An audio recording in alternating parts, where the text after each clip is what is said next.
Hello नमस्कार, मी सुप्रिया आणखी एका नवीन ब्लॉगमध्ये आपलं मनापासून स्वागत करते। तुम्हाला आजचा दिवस सुखाचा, आनंदी आणि आरोग्यदायी जावो। तुम्ही जी काही स्वप्न पाहिली असतील ती सगळी स्वप्न तुमची पूर्ण होत। त्याचबरोबर शुभ सकाळ सर्वांना। सकाळची वेळ आहे आणि सकाळी की नाही लोटझाट झाली, स्वच्छतेची कामं झाली आणि अन्नपूर्णेचं पूजन केलं, नमस्कार केला आणि मग म्हटलं चला चहा पिऊन घेऊया। आज ना फुलं नाही मिळाली, नाहीतर मग एखादं फुल गॅसवर ठेवलं ना की छान वाटतं। तर धूप लावला आणि मग लगेच स्वयंपाकाला सुरुवात केली। इकडे का नाही आज वरण आणि बटाट्याची भाजी मी करणार आहे। तर वरण फोडणीला घालत होती बघा। मुगाची डाळ मी शिजवून घेतलेली आहे। मुगाची डाळ शिजवताना त्यामध्ये मी जिरं, मीठ आणि हळद हे घातलं होतं आणि डाळ शिजवून घेतली। कांदा कट करून ठेवलेला आहे आणि आता आपण ना डाळीला फोडणी घालून घेऊया। तर ना एकदम डाळ मी साधीच करते बरं का, मिरची वगैरे घालत नाही। पण घरातल्यांना आहे ना थोडीशी डाळ जरा मिळमिळीत वाटत होती, म्हणून मग मला ना मिरची घालायला सांगितली। तर आता बघा तेलामध्ये ना मिरची घातलेली आहे। तेल छान तापू द्यायचं। मिरची तडतडली ना की मिरचीचा फ्लेवर तेलामध्ये उतरतो आणि मग त्यानंतर मिरची भाजली की कढीपत्ता घालायचा। कढीपत्ता घातला की लगेचच मोहरी घालायची आजूबाजूने। मोहरी घातली की आपल्याला लगेचच त्यामध्ये थोडंसं जिरं घालायचं आहे। जिरं तर आपण शिजताना घातलं आहे पण अगदी थोडं घालायचं। त्यानंतर घातलेलं आहे हिंग तेलामध्ये घालायचं लसूण घालण्याआधी, म्हणजे छान हिंगाचा फ्लेवर उतरतो तेलामध्ये आणि मग त्यामध्ये चेचलेलं लसूण घातलेलं आहे। लसूण घालून फोडणी छान परतून घ्यायची। आता काही जणांना खोबरंसुद्धा घालतात बरं का फोडणीला, पण आम्ही काही खोबरं वापरत नाही कारण घरातल्या माणसांना खोबरं नाही आवडत। लसणाचीच मी फक्त फोडणी देते। त्यानंतर मी इथं थोडंसं परत पुन्हा हळद घातलेली आहे आणि ही फोडणी छान भाजू द्यायची आणि लगेचच आपल्याला डाळ फोडणीला घालायची आहे, म्हणजे तडका द्यायचा आहे। आता तुम्ही हे तडका पॅनमध्ये सेम हीच प्रोसेस करू शकता, पण मला कढईमध्ये तडका द्यायला आवडतो। आणि आता इकडे तयार आहे आपलं वरण। तर वरण मी एका पातेल्यामध्ये काढून घेणार आहे आणि लगेचच मला बटाट्याची भाजी करायची आहे, कारण मी डाळीबरोबर बटाटेसुद्धा शिजवून घेतले होते। आणि वरण बटाट्याची भाजी असा स्वयंपाक म्हटला ना की अगदी झटपट होतो स्वयंपाक। आता आपण बटाट्याची भाजी करूयात, पण नेहमी करतो ना आपण मिरची घालून बटाटा, तसा नाही करणार आहे मी। आज मी ना लाल तिखटाचा बटाटा करणार आहे। आणि कसं आहे की आता आपण बघा चटणी मिसळलेली आहे, म्हणजे लाल तिखट तयार केलेलं आहे। त्यावर पण खूप छान कमेंट्स आल्या की ताई तुम्ही लाल तिखट द्याल का वगैरे। तर चटणी आजची कशी, म्हणजे आत्ता मिसळलेली चटणी आहे ना त्याचाच आपण बटाटा करणार आहे। तो कसा झाला आहे, नक्की कसा होतो आहे तेच बघायचं होतं, म्हणून मी ते लाल तिखट वापरणार आहे आत्ता फ्रेश तयार केलेलं। तर कढईमध्ये कांदा घातला आणि लगेचच मग परतून घेतलेलं आहे। तेल घातलं, कांदा घातला, तेल कढीपत्ता कांदा असं घालायचं आहे, या प्रमाणे घाला आणि मग छान भाजून घ्या। त्यानंतर मग हळद घातलेली आहे। हळद पावडरनं कलर येण्यासाठी घालायचं, थोडंसं मीठ घालायचं, म्हणजे कांदा छान भाजला जातो। आणि मग लगेचच आपल्याला त्यानंतर यामध्ये लाल तिखट घालायचं आहे। आता मी जे लाल तिखट घालणार आहे ना बटाट्याला, तर ते लाल तिखट आत्ता फ्रेश तयार केलेलं आहे। जर तुम्ही मागचा व्हिडिओ पाहिला नसाल, नवीन पहिल्यांदा हा व्हिडिओ पाहत असाल ना, तर मागचा व्हिडिओ नक्की पहा। लाल तिखट मिसळलं होतं मी, त्याचाच आज मी बटाटा करणार आहे। तर चवीला कसं झालं आहे ते लाल तिखट बघण्यासाठी मी आज ना लाल तिखटाचा बटाटा करते, नाहीतर मग हिरवी मिरचीचा आपण बटाटा करतो बघा, हिरवी मिरची कढीपत्ता वगैरे घालून। तर ना अशा पद्धतीनं बटाटा केला ना खूप छान आणि टेस्टी होतो बरं का। ज्यांच्याकडे हिरवी मिरची म्हणजे नसेल किंवा असं जर समजा अडचण आली आपल्याला बटाटा करताना ना, तर मग हा बटाटा आपण करू शकतो। काहींची बाजारपेठ लांब असतात, हिरवी मिरची कधी असते घरामध्ये कधी नसते, तर असं होतं। मग तुम्ही अशा पद्धतीनं ना लाल तिखटाचा बटाटा करू शकता। तसं उपवासाचं करायचं म्हटलं की आपण साधं मिरची पावडरसुद्धा घालतो। आता मी केलेलं लाल तिखट आहे ना ते उपवासाला चालत नाही बरं का, कारण त्यामध्ये लसूण, कांदा आणि खोबरंसुद्धा आहे। तर उपवासासाठी जर वापरायचं असेल ना आपल्याला लाल तिखट, तर फक्त पावडर एका बाजूला मिरचीची जी पावडर आहे ना ती वेगळी कुटून आणायची, कारण आपण जेव्हा मिरची कुटून आणतो की नाही तर तेव्हा आपण त्यामध्ये गरम मसाले घातलेले असतात, त्याच्यामुळे ते उपवासाला चालत नाही। उपवासाची मिरची पावडर आहे ना वेगळी दळून आणायची असते। तर 1-2 कमेंट आल्या होती की ताई तुम्ही आम्हाला देणार का मसाला लाल तिखट, तर बघूयात। मला थोड्या जरा जास्त ऑर्डर पडल्या तर मी विचार करेन, हे मी मागच्या व्हिडिओमध्ये सुद्धा तुम्हाला सांगितलेलं आहे। तर बटाट्याला आता छान मस्त कलर आला बरं का, एक वाफ काढून घेतल्यानंतर। आता आपल्याला ना बारीक चिरलेली कोथिंबीर घालायची आणि मस्तपैकी बटाटा परतून घ्यायचा। मी तुम्हाला थोडासा जवळनं दाखवते किती छान झालेला आहे बटाटा, एकदम मऊसूत शिजला पाहिजे बरं का। तर ह्या बटाट्याची भाजी ना चपाती बरोबर कशाबरोबरही खा तुम्ही, एकदम टेस्टी लागते बरं का। तोंडी लावायला जर वरण असेल तर तर एकदम मस्त असा साधा सिंपल आहार ना कधी पण पोटभर असं जेवण होतं. तर चला मग आता ना लगेचच डबा भरायला घेते. तर आता आहे ना सासूबाईंची तब्येत बऱ्यापैकी चांगली आहे आणि त्यांना ना जनरल वॉर्डमध्ये काढलेलं आहे, म्हणजे ICUमधनं जनरलमध्ये शिफ्ट केलेलं आहे आणि बऱ्यापैकी तब्येत छान आहे आता त्यांची. तर लवकरच त्यांना डिस्चार्ज मिळेल आणि ते घरी येतील. आता इथे टिफिन भरते मी. तर काही जणांना की नाही रोज टिफिन द्यावा लागतो, म्हणजे रोज ज्यांचे मिस्टर समजा कंपनीमध्ये किंवा कुठं जॉबला असतील ना तर त्यांना रोज टिफिन द्यावा लागतो, मुलांनाही रोज टिफिन द्यावा लागतो. तर आपण मुलांना टिफिन देताना फक्त सुकी भाजी चपातीच देतो, पण जेव्हा आपल्याला मोठ्या माणसांना टिफिन द्यायचं असतो ना तेव्हा आपल्याला पातळ आमटी कालवण करावंच लागतं, पातळ भाजी करावीच लागते, एक सुकी भाजी एक पातळ भाजी. तर प्रश्न पडतो काय करायचं काय नाही. यासाठीच मी तुमच्याबरोबर की नाही डब्याच्या रेसिपीज जे आहे ते शेअर करत होते. तर आता बघा इकडे गाजर काकडी कट करून घेतली आणि ना टिफिन भरलेला आहे. सगळ्यात खालच्या थराला ना वरण आणि दुसऱ्या थराला सुकी भाजी, तिसऱ्या थराला भात आणि मग पोळी, मग त्यानंतर त्याच्यावर सॅलड, अशा पद्धतीने टिफिन पॅक केलेला आहे. आणि आता हा टिफिन ना घेऊन जाणार आहेत बाबा सातारला.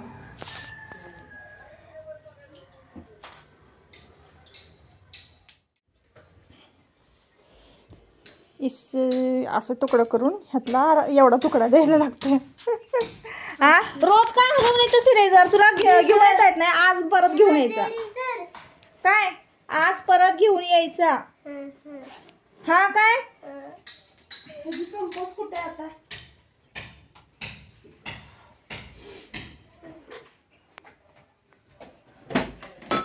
अरे हो थोडीशील काहीतरी. चला चला 10-5 मिनिट राहिले.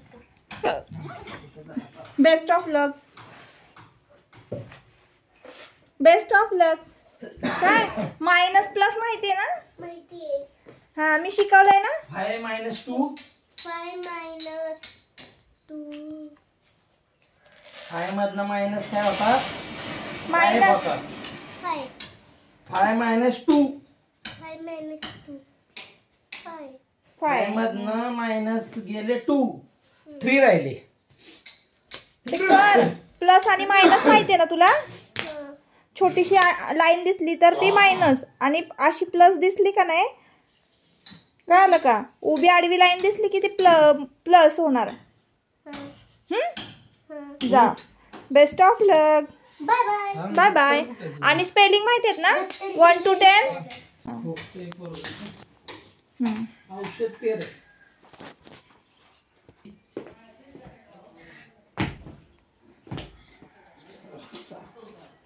कमी. हां बाय बाय. सध्या ना माझं रुटीन असं आहे की आईंना हॉस्पिटलमध्ये डबा आणि मुलांचे स्कूल आणि त्यांच्या एक्झामची तयारी, तर हे सगळं चालू आहे. तर सध्या की नाही आपली परिस्थिती अशी आहे की जसे वेळ मिळेल ना तशा पद्धतीनं मी व्हिडिओ शूट करते. याआधी मी तुमच्याबरोबर रेसिपीचा व्हिडिओ शूट केला, तर तो आदल्या दिवशीचा होता आणि आत्ता दुसऱ्या दिवशी मला थोडासा वेळ मिळतो आहे. तर एक कमेंट ना मला सतत येते बरं का, की ताई तुमच्या लग्नाचे अल्बम शेअर करा. तर त्याबद्दलच मी बोलणार आहे. आणि म्हणजे मी नव्हते बोलणार खरं, ह्या सगळ्या गोष्टींना मला काही सांगण्यात म्हणजे इंटरेस्टच नाही आहे बरं का.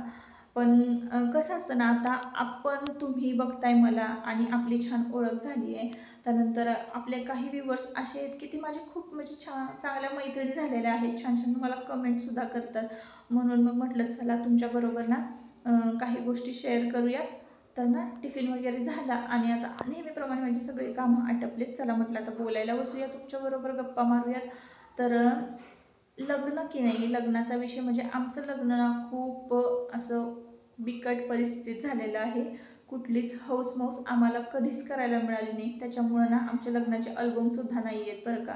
आणि जे पण काही एक 4-5 फोटो जे आहेत ते पण मला 10 वर्षानंतर मिळालेले आहेत.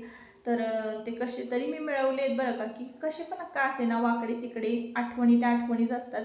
म्हणून मग मी ते कसे तरी करून 10 वर्षांनंतर मी माझ्या स्वतःच्या लग्नाचे फोटो बघितलेले आहेत, की त्या काळी नक्की कसं लग्न झालं होतं किंवा मी कशी दिसत होते. तर तुम्हाला 10 वर्षापूर्वीची सुप्रिया आणि आताची सुप्रियामध्ये तुम्हाला खूप मोठा बदल झालेला दिसेल. तर पुढे मी तुमच्याबरोबर फोटो शेअर करते लग्नाचे. पण त्या आधी ना थोड्याफार काही ज्या गोष्टी आहेत ना त्या मी तुमच्याबरोबर क्लिअर करते की माझा लग्नाचा अल्बम का नाही आहे. तर झालं असं की माझ्या माहेरची परिस्थिती ना खूपच म्हणजे बिकट आहे बरं का. म्हणजे ना माझे वडील व्यसनी होते, त्याच्यामुळं ना त्यांचं लक्ष नव्हतं आमच्या तिघांकडे. आम्ही 3 भावंड, एक बहीण आहे मला लहान बहीण, एक लहान भाऊ आहे. आणि आईच सगळं बघायची आमची. म्हणजे आमच्या तिघांचं आमचं शिक्षण म्हणा, खाणं पिणं म्हणा, ह्या सगळ्या गोष्टी ना आईच माझं सगळं करायची, आमचं करायची. आणि त्याच्यामुळं मग तिनं काय केलं, आम्ही जसं पटापट मोठं होत गेलो ना की नाही, की मग आमची लगेचच लग्न लावून दिलीत. तसं माझं लग्न लवकरच झालेलं आहे आणि लगेच माझं झालं नाही की 1 वर्षानंतर, एक मला वाटतं 10-11 महिन्यानंतर लगेचच माझ्या लहान बहिणीचं लग्न केलं तिनं. आणि म्हणजे तिची जबाबदारी जी होती तिला ते लवकर त्या गोष्टी करणं गरजेचं होतं, कारण तिने आम्हाला लहानाचं मोठं कसं केलं आहे ते आम्हालाच माहिती आहे. खरं या गोष्टी मला काही सांगायच्याच नव्हत्या, कारण सगळ्यांनाच माहिती आहे फॅमिलीमध्ये आपल्या नातेवाईकांना ना आपल्या खूप साऱ्या गोष्टी माहिती असतात बरं का. आणि ह्या गोष्टी की नाही मला आठवायच्या पण नसतात आणि मला त्या कोणाला सांगायच्या पण नसतात. पण एक कमेंट आहे, आता तुम्ही एवढं बघता व्हिडिओ माझे आणि आपण ज्यांना बघतो किंवा ज्यांचे व्हिडिओ बघतो ना, थोडं तरी आपलं आणि त्यांचं काहीतरी ना असं थोडंसं अटॅचमेंट असतेच बघा.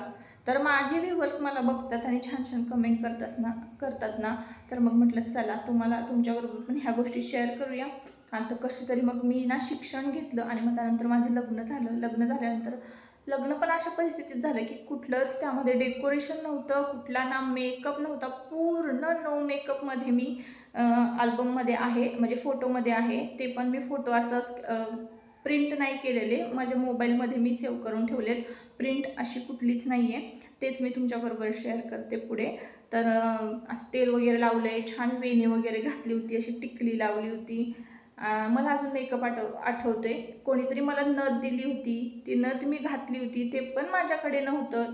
कानातले पण घ्यायला माझ्याकडे पैसे नव्हते, कारण परिस्थितीच अशी होती, खूप वाईट परिस्थिती. त्यावेळेला माझ्या आईला काम पण मिळेना असं झालं होतं. आणि आम्ही ना आमचं वडिलांचं गाव सोडून आमच्या आजोळी राहायला आलो होतो. इतकी परिस्थिती वाईट होती त्यावेळेसची. आणि तिथं कसं तरी आम्ही राहिलो. आम्हाला तिथं असं गोट असतो की नाही गाईचा, त्याचं आम्ही ते लेपून वगैरे असं कोपटं तयार केलं होतं. त्या कोपटात माझा लहान भाऊ बहीण आणि मी आणि आई, आम्ही असं चौघं राहायचो, शेतातलं काम करायचो. आणि म्हणजे असे आमचे दिवस गेलेत असं सांगायचं मला. तर त्यामुळं तिच्याकडे काम, म्हणजे तिला कोण कामच द्यायचं नाही. आणि जे पण आम्ही काम करायचो ते लोक फ्रीमध्येच करून घ्यायचे. म्हणजे आता आम्ही तिथं राहतोय, म्हणजे लोकांचंच गाव झालं ना ते, आजोळ जरी असलं तरी तिथं राहतोय म्हटल्यावर काम करणं राहणं, मग ते फ्रीमध्येच असायचं. मग ते तिथं काम केलं ना की त्याचा काही मोबदलाच मिळत नव्हता आम्हाला, म्हणजे पैसेच मिळायचे नाही. त्याच्यामुळं मग काही हाऊसमाऊस करण्याचा प्रश्नच नव्हता. तर माझ्या लग्नामध्ये की नाही म्हणजे ह्या लोकांनी खूप मदत केली. ह्यांनीच बस्ता केला, ह्यांनीच मला पैसे दिले चुडा वगैरे भरायला, म्हणजे ह्यांनी माझं लग्न करवून घेतलेलं आहे. आणि असं पद्धतीने आमचं लग्न झालं. त्याच्यामुळं काही माझी हाऊसमाऊस कुठली झाली ना, मेकअप वगैरे तसला आता तर इतकं फॅड निघालं आहे. प्री वेडिंग शूटिंग काय, HD मेकअप काय, 15-15, 16-16 हजार घालवतात काय, एंट्री वगैरे करतात काय, असं झालेलं आहे. पण ते टिकायला पण पाहिजे हा लग्न, असं माझं म्हणणं आहे. आपली सुरुवात कशी का असे ना, शेवटपर्यंत एकमेकांची साथ असणं आयुष्यामध्ये खरं गरजेचं आहे, कुठल्याही परिस्थितीत का लग्न होईना. तर आता आमच्या लग्नाला 15 वर्ष पूर्ण झाले, 2025 ना, हो, हे 11 साली आमचं लग्न झालेलं आहे. तर तिथून खऱ्या अर्थानं आमच्या लग्नाला, म्हणजे आयुष्याला आमच्या दोघांच्या सुरुवात झाली होती. तर आळंदीत आमचं लग्न झालं होतं. आणि आमचं लग्न झालं ना, आम्ही लगेच ज्ञानेश्वर महाराजांच्या समाधीचं दर्शन वगैरे घेतलं. आणि त्यांचा पहिला आशीर्वाद घेऊनच मग आमच्या संसाराला सुरुवात झाली होती. तर आत्तापर्यंत कशी का असेना आम्ही एकमेकांना, तुम्ही पाहता व्हिडिओमध्ये, किती सांभाळून घेतो. भांडणं आमची पण होतात बरं का, खूप होतात आमच्या दोघांची, तुमच्या दादाची माझी. पण तुम्ही तर व्हिडिओमध्ये बघताच आमच्या दोघांचं नातं कसं आहे, कम्युनिकेशन कसं आहे. तर ह्या सगळ्या गोष्टी असो. तर आता ना तुमच्याबरोबर फोटो पुढे शेअर करते, व्हिडिओ कंटिन्यू करा. 30 ऑगस्ट 2011 रोजी आमचं लग्न झालेलं आहे. हळदी पण त्याच दिवशी होती आणि लग्न पण त्याच दिवशी होतं. तर हळद लागली आणि लगेचच लग्नाचा मुहूर्त होता, म्हणजे दुपारच्या वेळेचा मुहूर्त होता. आणि मग अगदीच थोडी माणसं होती, आमच्याकडची थोडी होती आणि त्यांच्याकडची थोडी होती. तर माझ्या लग्नात काही शालू वगैरे घेतला नव्हता, पण एक आठवण म्हणून सांगते तुम्हाला. ती परिस्थिती अशी होती की तुमचे दादा ना शालू घेण्यासाठी कॅपेबल नव्हते. मग 7 वर्षांनी मला त्यांनी शालू घेतला होता, तर तो दाखवेनच मी तुम्हाला कधीतरी. आणि मग जेवण वगैरे होतं, जेवलो वगैरे आणि मग जेजुरीला गेलो, तो हा फोटो आहे. तर अशा पद्धतीनं आमचं लग्न झालं आणि असे होते ते दिवस. तर चला मग आजच्या व्हिडिओचा शेवट इथंच करते. परत आपण पुन्हा भेटूया नवीन एका ब्लॉगमध्ये. तोपर्यंत स्वतःची काळजी घ्या आणि मजेत राहा. चला बाय बाय. आणि व्हिडिओ जर आवडला असेल ना तर नक्की आपल्या चॅनलला सबस्क्राईब करा, व्हिडिओला एक लाईक आणि हाईपसुद्धा करा. चला बाय.